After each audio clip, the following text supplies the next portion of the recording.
Alright guys, I am so happy to be making this video. Ken Holland finally traded a core Red Wing player that had some value for some draft picks, which is something this team desperately needs. We're getting too old, have way too many high-paid contracts on players that probably aren't worth the money they're getting. Need to start, stockpiling picks and prospects. And although I like Tomas Tatar, I really like this move even more. So the Red Wings traded Tomas Tatar, the Vegas Golden Knights, believe it or not, would not have believed that at the beginning of the season, for a 2018 first-round pick, 2019 second, and a 2021 third. I remember reading online, a bunch of people thought Tatar wouldn't even get a first-round pick. They're all saying he'd get a second, and maybe they'd also add a decent prospect with the second. But a first, second, and third for Tatar, absolutely love it. Obviously, Vegas has, more than enough draft picks. That's why they're able to make this trade. As you guys can see here, they're loaded for draft picks. So the 2018 first, obviously they are first in NHL right now, or they're around first in NHL, but they could get bounced first round still in the playoffs, and it could be a team's pick, which would be amazing.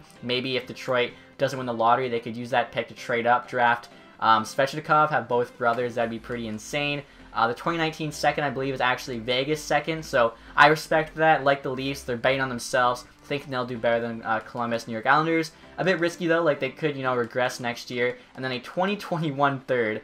I'm not sure why the third's so far out, but yeah, 2021 third. So 3 draft picks there. Again, Red Wings really need draft picks. We actually have more draft picks than any other team now in this draft. We have 12 in total, and if Mrazek gets 4 more wins, I think, we'll actually have 7 in the first 3 rounds, which is insane. So right there's a look at the draft picks we have right now.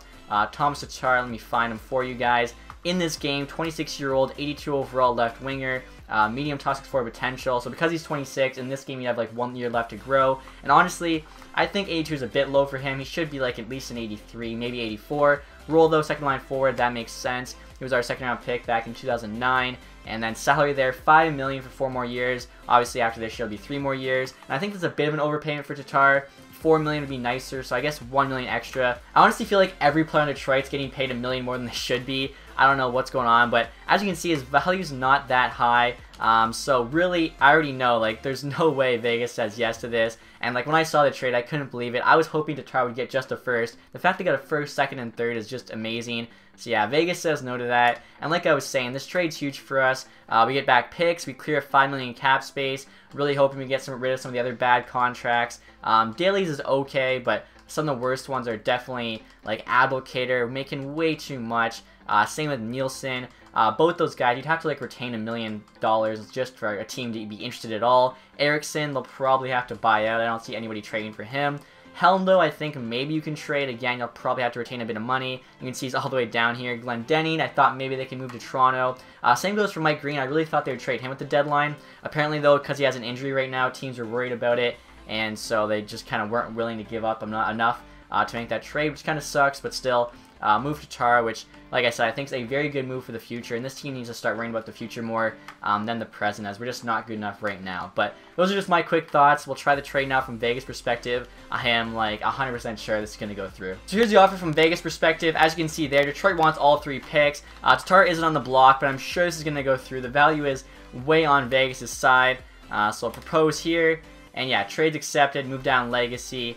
So there you go. And like I was saying before, guys, I just want to show you all the picks Detroit's now going to have in this year's draft. That is insane. I really hope Holland doesn't mess it up. For some reason, last year they decided to go with size and strength in the draft, even though the NHL is trending towards skill and speed. So hopefully they don't do that this year. Hopefully they draft skill.